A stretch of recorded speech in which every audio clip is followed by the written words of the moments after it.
everyone, thanks for joining us for today's episode of the Doobert webinars. So today we're going to be looking at how we can manage our foster program in CCM. So if you saw our last webinar, we talked a little bit about how you can do some of the processes in foster space, but this one is going to be more geared towards CCM. So this is really more ideal for organizations who have a set group of fosters that they use frequently.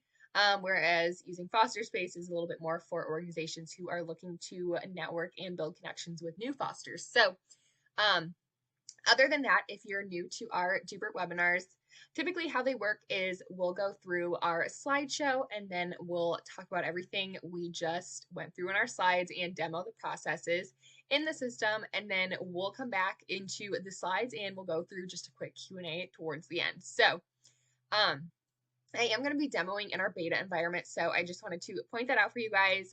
It's kind of like our sandbox, so if anything looks a little off, that's why. But I'll definitely point it out if I see anything that's too far off. But other than that, let's get started. A quick overview. The goal of managing your fosters in CCM is creating cases for your fosters and using all of the tools within the case to manage them effectively. So the great thing about this is that we can add animal profiles for the pets that they are fostering to identify the current pets that they have. And then I really like to recommend using case tags for any compatibility or preference information because these are front and center in your case. So if you're ever looking to match a foster with a volunteer, these are really great to take into account, whether they want dogs, cats, large, small, anything like that. So that's really good to use our case tags for. So I'll show you guys a couple of examples on how we can use those. And then the great thing about using CCM to manage your foster program is because you can use the communication features. So we can use surveys, which we create for you in our foster volunteer package. So if you're interested in that, feel free to reach out to us at help@Doobert.com. Because it has a lot of automation features and forms that are mapped into your CCM account. So definitely reach out if you are interested in learning a little bit more about the automated way to manage your fosters. But for this one, we're going to talk a little bit about how we can do it manually. But we can send email or text as well through CCM. So I think you guys are really going to enjoy that one. And moving into our next slide. So like I said, we have a JotForm integration on our foster volunteer program. It is a plan that we offer where you get a really comprehensive program basically, and we integrate all the information that you need into your Doobert account, included with training sessions for your team. So basically we give you everything you need for a more automated and quick process. So like I said, email us at help@Doobert.com to learn a little bit about that one as well. But with that, cases are created automatically, so that's the benefit of using the plan versus doing it manually. So today we're going to look at how we can create the cases and manage our fosters manually. And we're going to use case tags to identify their preferences for easy searching and filtering. So whenever we're making a match, we can use our search filter for tags to easily sort and filter some of the ideal foster volunteers versus those who it might not meet their preferences. So that's a really great feature. And then we can add animal profiles to our fosters to identify the pets in their home. So the great thing about the animal profiles is that you can store almost all of the animal's information in that animal profile within the case. So it's a really great way to keep track of their medical records or likes, dislikes, really any information on the pet will live within that case. So it's great to have a really comprehensive view of everything going on with your foster, but also the animal in their home as well. So how we can use our case tags. So case tags, I always like to say to use them for preferences, dogs, cats, both, whether they have a spay or neuter preference. And then we can also use our tags to identify any of the current pets that they have in their home. So for example, their own family pets, just for compatibility. So for example, someone has their own cat and the potential foster dog doesn't do well with cats. So then we're able to identify a good match for them. And then for our tags about contact, I always like to use their work schedule, how long they'll be away from home every day, vacations, availability, all things like that, just to give you a little bit of information about your foster and their availability. And then Our animal tags are really great for sharing some of our animals' likes, dislikes, fears, triggers, eating habits, spay and neuter, compatibility, and crate or house trained. So that's another really great way to organize some of your animal profiles with tags if you like to use them. But we're going to focus more on the organization aspect of a foster program in CCM. So we'll look a little bit at the animal tags and how we can use them, but we're really going to focus on the case tags. So looking at how we can manage our communication. So with this, I always like to recommend sending out weekly foster check-ins or bi-weekly, monthly, anything that you prefer. But a lot of organizations prefer weekly. So what we can do is create a template, whether email, text, whatever you prefer, whatever you think you might get the best response with. And we're going to add questions about basically asking your fosters how the pets are doing. Do they have any concerns? Are they in need of any supplies, any medical concerns, things like that. So it's a really great way to keep your organization up to date with what's going on with your fosters and also just connected. So the great thing about this is once we create the template with all of our questions that we want to ask our fosters on a weekly, monthly, whatever you choose basis, we can add that to a workflow, email, text, whatever you prefer, and then we can send that out in seconds from our case. So that's a really great way to use the workflow functionality for a little bit of automation to speed up your processes in checking in with your fosters. And then when you get responses from your fosters, you'll get a little blue dot on the cases page to let you know that you can go check out their responses to the check-in. So that is all I have for our slides. Now we're going to jump into the system and talk about everything we just talked about here. Okay, so I'm logged in as an organization in our beta environment, but this should look really similar when you are on our live site, signed in as your own organization. So what we're first going to do is create our templates and our workflow because it'll be easier to just get that out of the way in the beginning, and then we can use it once we create our case. So I'm going to head over to our companion case management tab right here, and I'm going to head down to our templates. And in our templates page, we have a couple search filters right here, and then we have all of our current templates, but I'm going to go ahead and create a new one, and we're going to do an email template. So we're going to call this the webinar foster check-in. So that's just for your organization to easily identify your templates. So the recipient won't see any of that, but they will see the subject. So we're going to put weekly foster check-in as our subject. That will go to our foster volunteers every week. So now we're going to go through and add some questions about how the animal's doing, do they need anything like that, just to keep your organization informed. So I'm going to go ahead and pop these in because I don't want to waste your time while I type them, and then we'll go through them after I pop all these questions in. Okay, so I just popped in some of the questions. So just to go through them together, my first one I have, are any of the foster pets experiencing any medical conditions? If so, please explain, so they can explain if the pets are experiencing anything that the organization should be aware of. So for our second question, are there any foster pet behavior concerns that we should be aware of or addressed? So then they can share a little bit about any of the foster's behaviors, if there are any, and then are they in need of any supplies, food, treats, litter, anything like that, they can share that. And then a fun story or photos of the pets if they would like to share. That's always just a fun way to keep everyone connected and up to date on what's going on with the fosters. So I highly recommend adding something fun like that. And then if they are in need of any assistance or supplies, that team will be in touch with them in 24 hours to schedule. So this all looks good to me. So I'm going to go ahead and save my template right here. So that looks good. And then we'll be able to see it down here, webinar foster check-in right there.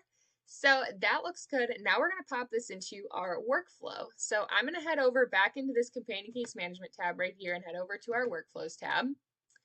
And I am going to create a new workflow, and we're going to name this the webinar foster check-in. So that looks good. We're going to save that because that's how we'll identify which workflow we want to send out.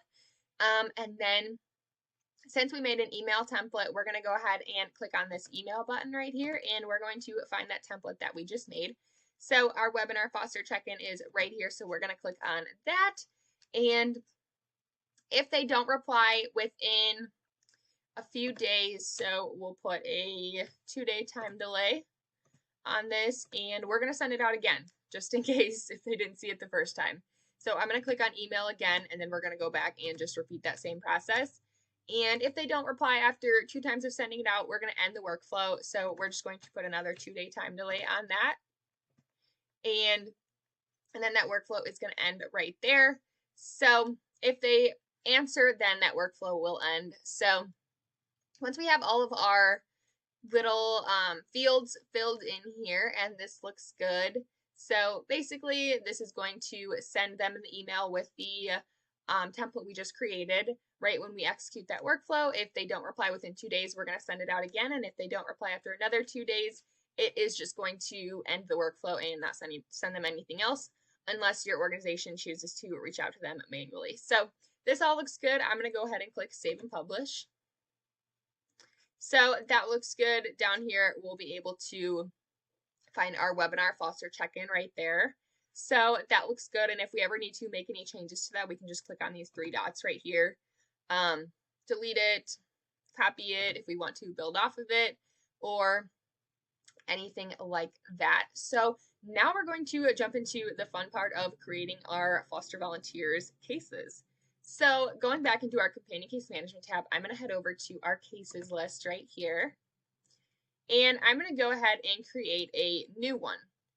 But before I do that, I want to show you guys a little bit about our search filters. So right here is our search tags. So if we have our tags for our compatibility, preferences, anything like that, we can easily search those right here and then view all the cases that have them. So I highly recommend using that feature if you have all your tags included in your cases that they are applicable to. But other than that, I'm going to go ahead and click on this plus sign right here to add a new case, and we're going to name our case the name of our foster volunteers. So we're going to create one for myself, and we're going to choose our status as an active foster right here, indicating that I'm currently fostering, that I'm not unavailable or anything like that. And then for our case type, we are going to choose foster volunteer because this is just another field for sorting, filtering, things like that. And then our case description is where we can put any information that we think is important about this case. So this applies to any type of program that you're using a case for, but specifically for this one, we can put a little bit about why they decide to foster with the organization or any type of application information that you might want to include. So for example, we're just going to put a little bit about my foster experience. So has 3 years of foster experience with both cats and dogs, has fostered with 3 local organizations. So that looks good. You can add a little bit more information, or if you don't have anything you want to put there, that's totally fine too. But now we're going to head down into our contact information section right here. So contact name, I am just going to pop my name in here. Case address, it's not required, but if you do want to collect that data, typically with a foster program, you want to have their address, but we'll just put a test address in here for now. But like I said, it's not required if you choose to not store that. So that looks good. And then our phone number, we're just going to put in our 0, city, wherever they're from, zip code. We can also put in 5 zeros if we don't have it, but it is a required field. And then our email is also required. So I'm just going to pop my email in here. Looks good. Preferred contact method, we're going to say email. If we have a source, basically how they found your organization, we can always put that here. But if we don't have it, then we don't have to put it. So I'm going to go ahead and put in a state really quick. And this all looks good. I have all my fields filled in that are required. So I'm going to go ahead and click save on that. And now we have our created case. And then as you can see right here, I just have a little red box because I put in an invalid phone number. But just to let you know, that's why that's there. But to get into how we can really customize this for our fosters, we're going to start off with our case tags. So for example, I'm going to put their preferences in as a case tag. So we will do large dogs, for example. And since we are creating a new case tag, we can go ahead and choose a color, whatever we prefer. So we're going to do blue, and we'll add that. And we can do cats. We have a case tag already for cats, so I'm just going to pop that one in. And then, for example, if I'm a foster and I have a preference that I want any of my fosters to be spayed or neutered, we're going to go ahead and put that in here as well. So we have our spay and neuter one right here. So any more preferences that you might have, you can always put them here. So just as an example, I won't keep going, but just so you guys get an idea of what you can really do with the case tags in terms of preferences and matching purposes. So then another way that we can go about these case tags is identifying what pets that they currently have in their home. Depending on if you want to look at it from compatibility ways. So we can do has dogs, for example. So then just knowing if any fosters go to me, that they will have to be compatible with my own dog. So that looks good. So we're just going to go ahead and add that. So that looks really good. Now we are going to head down into our animal profiles right here. So this is where we can basically assign a foster. So I'm not going to go through the whole process of adding an animal profile because we go through it in a couple of our webinars, but I'm going to go ahead and just add one of our existing animal profiles. And if you don't already have an animal profile created, you can always create them in the animals tab, or you can create a full ad right here as well. And so totally up to you. But if I want to add one of our existing ones, we have quick add, add from my org. We're going to go ahead and click on that, and we're going to search for Remy. And right there we have that one. So we're going to go ahead and assign that animal to the case. So we now have assigned Remy to our case right here. So this is basically how we would indicate which fosters that I would currently have with me. So we have our outcomes right here as well, if you choose to use them, anything like that. But just wanted to point that out for you.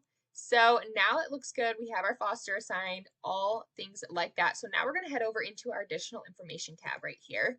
And this is where we can start using some of our tags about the contact as well as our internal notes about the contact. So our tags about the contact, totally up to you what you want to do with these. You could either put what kind of animals that they have in their home, like as their own pets, in the general tag section, or we can put them in the tags about contact, however you want to organize that. But for example, we're going to put away 3 hours per day. So that's a really important piece of information about our fosters, that they're not away from home too much. So that's really good if we have any pets who have any separation anxiety. They like to have someone around them a lot. So that's a good way to identify some compatibility factors as well. And then we can put a Monday through Friday work schedule, just so we know when we can get in touch with them. If we have the hours they work, we can add that as well. 9 to 5, for example. You can always throw that in here as well. But since we're creating a new tag, I'm going to choose a different color so they're both not pink.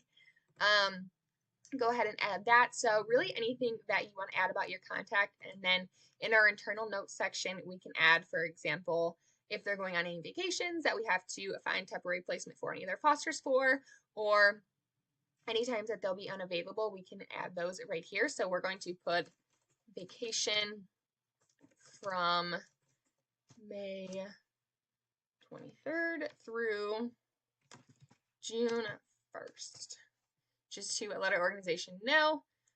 So that looks good. We're going to go ahead and click add on that. So a couple ideas of what you can do with these sections. So these are a little bit more geared towards our rehoming programs. So if you choose to use CCM for your rehoming owner surrender programs, you can definitely use these, but in our cases, it's not really relevant to our foster volunteer. But other than that, We just have our same information right here, and then we have our related cases or previous cases as well. These won't really apply too much to our foster volunteer program, so I won't go into these too much, but this is how we can relate any similar cases. For example, if we have any similarities that we might want to easily identify, we can do that here. And then our previous cases for contact are all of our cases with the email address that is matching. So I have a lot in here because I'm in our test environment. But this is where you'll be able to identify any previous cases or interactions with that specific email address. So if this all looks good, we have all of our information here. I'm going to jump back into our details section, and now I'm going to show you a little bit about our animal tags. So in our animal profile, once it's added into our case, I'm going to go ahead and click on these three dots and click Edit Profile. And we have a photo here. It's always good to add a photo for our fosters. And then we can add some general tags and group tags. So I highly recommend adding some of these if you have any animal preferences, things that we should know about them. So for example, we can put allergies just to let anyone searching through animals know that this one has an allergy. If they have any group tags, we can go ahead and do that. If they're from a litter, we can always put a litter tag here. So just a couple ideas of what you can do with those. And then we also have our likes and dislikes section in our advanced. So we have our likes, dislikes, and fun facts if you ever want to add those. So for example, we have some likes already in here for fetch and walks. And then we have our dislikes right here. And then any fun facts about the animal, we can always add those there. So just wanted to show you guys, and once we have all of our edits made to the animal profile, we're going to click on save right here. So now we're going to move into the communication side of things. So for example, it's their first week as a foster, and we're going to send them our foster check-in. So we are going to go ahead and execute workflow right here. We're going to click on that, and now we're going to choose our webinar foster check-in. So that looks good. So we're going to execute this workflow, and it's going to send them the email with all of those questions that we had in our template. So I'm going to click on execute this, and then I'm going to show you guys where we can view our conversation log. So I have this workflow sent out, so I'm going to get an email with all of those questions. And then if we want to head over to our communication tab right here, we can view our conversation log right here. So we can see that the email template webinar foster check-in has been sent to my email. So it's a great way for your team to stay aligned on how or who has been communicating with any of your fosters as well. And then if they send any photos of the animal back to you, it'll go into this file section right here as well. So just showing you where you'll be able to find your conversation log and your files. So that is all I have for our webinar. So now we're going to jump back into our slides and go through a quick little Q&A. Okay, so for our Q&A, our first question is, can I send multiple workflows at once? So that's a really great question, but unfortunately right now you can only have one workflow going at a time per case. So just to show you guys as an example, I'm going to jump back into our case right here. And for example, if we want to send them a different workflow, we would have to end the foster check-in workflow and execute a new one. So we would just click on end right here and click yes, continue, for example.